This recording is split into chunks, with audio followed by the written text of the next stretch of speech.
What are your favorite finishes that you use? Shellac, and shellac. Yeah, I really like shellac. It's just, it's non-toxic, sustainable stuff. It's not suitable for a tabletop, but it's great for getting to the point where you can do a couple of coats of almost any kind of varnish over it. I just buy Zinsser Seal Coat, which is de-waxed shellac. It comes as a 1.5 pound cut, I think. And I use I pat it on. If I'm doing a big piece, sometimes I'll brush on the first coat just to seal the wood. Can you go into that a little bit? I guess I've found that when I put it on, I tried the whole French rub out technique or whatever, and maybe my shellac is too thick, but I wouldn't say it's as thick as a dime, but it's maybe 1/2 or 1/4 of a millimeter thick. Oh, so that's way thick. Yeah. Yeah, that's really thick for shellac. Yeah, you want it to go on so that it's dry enough to be able to sand it in 20 minutes. Yeah.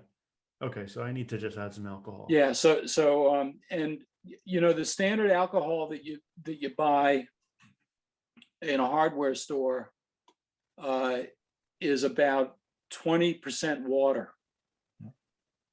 So you actually need to lay your hands on some, genuine 95% alcohol, which you can get on Amazon. I mean, I'm not a gigantic, it's not like I want Amazon to rule the world, but there's some stuff that I find there that I can't otherwise find. Is it denatured, or can you buy Everclear at Amazon? Oh, I'm not remembering the. I can send a link with the stuff that I bought. It lasts a long time. I mean, I bought a gallon, and I'm not remembering exactly what it was because I think I bought it 3 years ago. The Zinsser Seal Coat is thin enough so that I thin it very little. I mean, I think I'm probably getting down to maybe 1.25 pounds cut. And I've been using the same pad for applying shellac for about 8 years. So it's just wadded up cotton balls. And then, I replace the soft cotton cover on that when it wears out, which happens very frequently. One general rule of thumb, you want to apply the shellac to the pad, to the inside of the pad, not to the surface of the pad.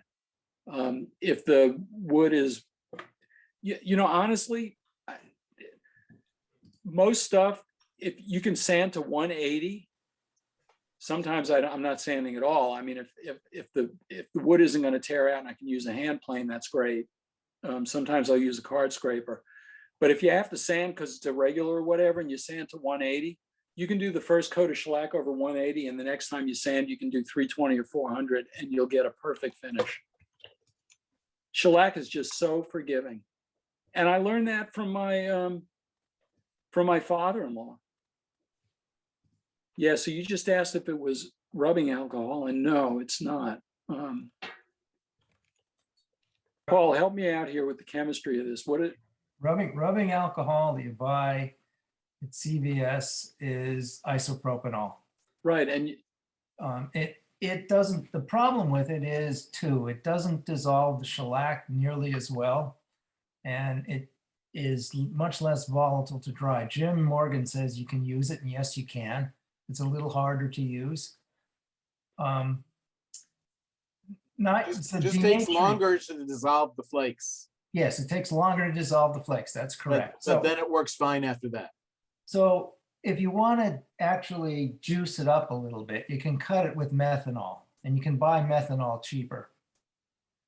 So that works perfectly fine. So if you get 100% isopropanol, just cut it with some methanol. And that, I find that to be about as equivalent as ethanol. It's a lot less expensive. The denaturing part of it is also amusing. There's 2 standard ways that when you see something that says denatured, if it's denatured ethanol, typically they pour 5% methanol in it, and that's not a problem. If you get 100% ethanol and it says denatured, you want to wear gloves, because typically what they mean in that case is they denature it with benzene. And the benzene's put in there basically to take the 95% ethanol up to 100% ethanol, because it's an azeotropic distillation. But if you ever see denatured 100% ethanol, wear gloves. You'll be glad you did. Yeah, the stuff that I bought is 95% denatured, and it's a little pricey. But if you're starting with flakes, it's gonna feel like it's, you know, kind of pricey. But if you're starting with seal coat the way I do, and I buy a gallon at a time, then, you know, I'm just using a little bit of the alcohol to cut it. And then the only other time I'm using that alcohol is if I'm dissolving an aniline dye. The methanol's fine. You can actually use pure methanol. Part of the problem with doing that also is the way shellac decomposes is it's a natural carboxylic acid, and then it reacts with the alcohol to form an ester, and that's where it gets gummy, and then it's no good. Then there's nothing you can do once that happens. And that happens faster with methanol than it does with ethanol. And so if you just want to make up a little bit and use it right away, methanol is perfectly fine. I read that they denatured the alcohol to avoid like liquor tariffs or something like that. Sort of. Yes, sort of. Sort of. They denature it so you, more so if you're an idiot and you try and drink it and it's methanol, you go blind. And if it's benzene, you'll get cancer. So just, I would want to remind everyone that when you're dealing with methanol and alcohol, it is a very flammable product. You must be aware of that when you deal with the rags or any puddles that you have left laying around. Right. Be extremely careful, especially if you're in the shop that's in your house. You burn your house down if you're not careful. Yeah, one of the things I like about using shellac is that there's whatever you're going from whatever is in the container to a little bit right on the project you're working on, and it very rapidly dries.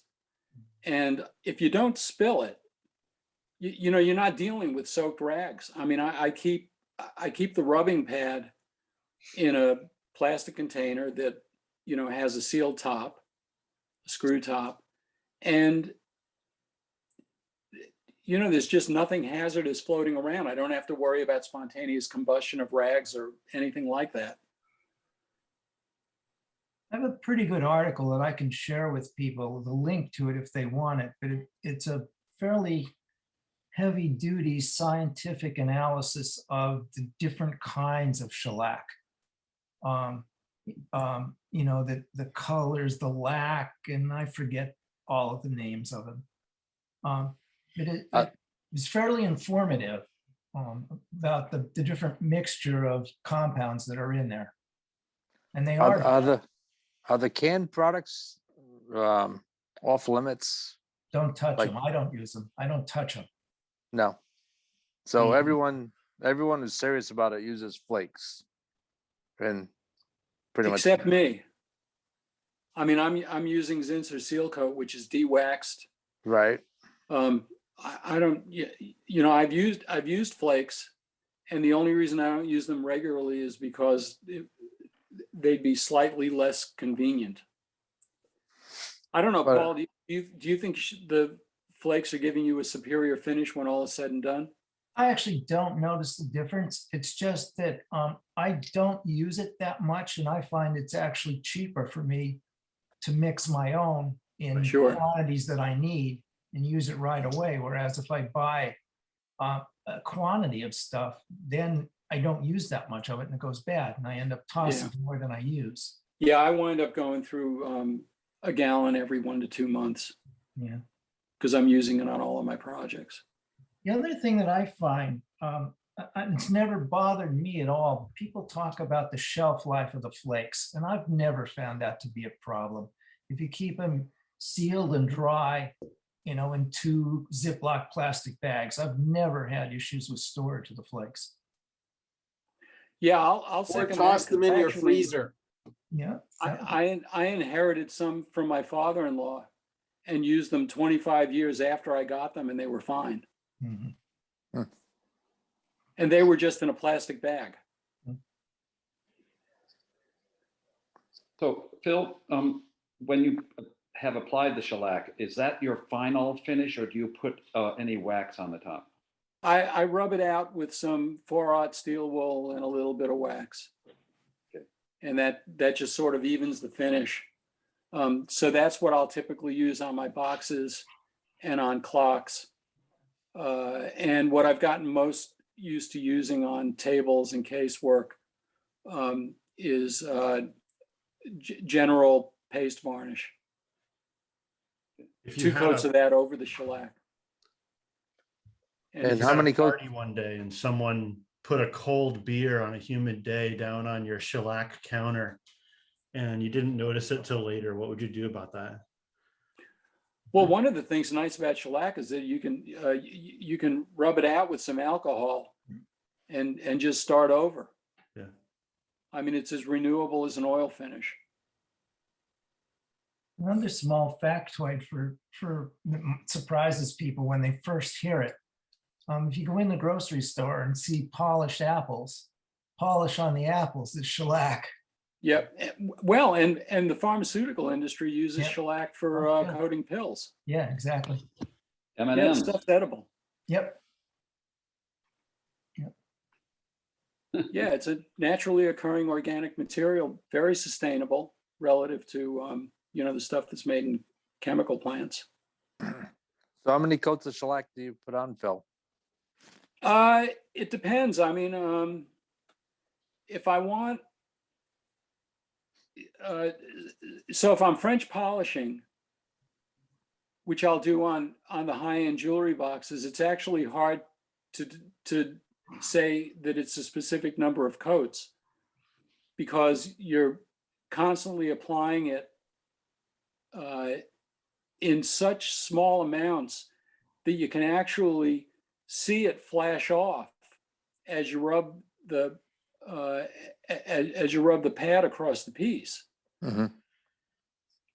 But if I'm doing, casework, then I'll apply I might apply, for something like what's up on the screen right now, I might apply a first coat with a brush and let that dry overnight and then sand it with maybe 220.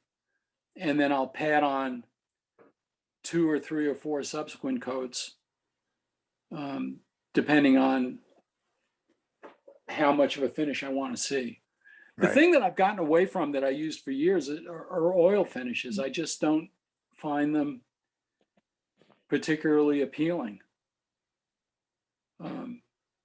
I mean, I think lots of people get really beautiful finishes with oil, but I just keep coming back to using shellac because of its convenience and its relative lack of toxicity. You use the rattle can, like spray shellac at all? Very, very rarely, only if I'm, one of my like some of my clocks will have an exposed, live edge burl or something like that, then I'll spray it on. What I find with that stuff, I don't know what the cut is like coming out of the can, but what I find is that it produces a pretty thick, glossy finish. Yeah. So it looks very different than anything that's rubbed on. Alf Sharp mentioned that he uses it for building coats when he's doing French finishing. Yeah. Yeah, I can see how that would work. He does like the bottom coat by hand, sprays a few coats of rattle can shellac, and then applies the rest and polishes it. Yeah, I can see that would work. Yeah, I don't like using spray anything in my shop because I don't have the kind of ventilation that's really appropriate, and There's always overspray.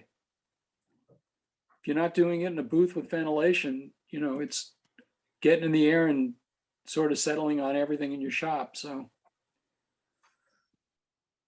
yeah, so I see in the chat that Tim, you found the denatured alcohol on Amazon that I was talking about.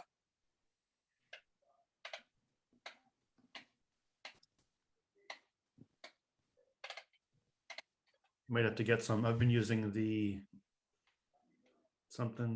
two words, the big metal can. Looks like Paul says it's pretty terrible stuff. Clean Yeah, strip or something. Mostly it's got a lot of water in it. Yeah, so when you mix that in with the shellac, if you want to do French polishing, it's not going to flash off the way it ought to. It just dries too slowly. I'll have to put it aside until I need some clean fuel. Yeah, or you can use that for, if you, I keep some on hand for cleaning brushes if I'm going to brush on shellac. Okay. And you can use that if you're using an alcohol soluble dye stain. Phil, they have, as you probably know, they have special brushes that you can buy for brushing on shellac. Do you use a special brush? Do you use one of these fancy French ones, or? I inherited a couple from my father-in-law, and they feel so precious to me that I don't use them. I mean, Tony retired around 1980 or so, 79. And he had his business for many years, and he inherited the tools, a lot of the stuff that he had in his business, I think, because I think he had bought his business from somebody else. So God knows how old those brushes are, but I tend to not use them. And I don't think it matters, because if I'm brushing on, I only brush on a first coat.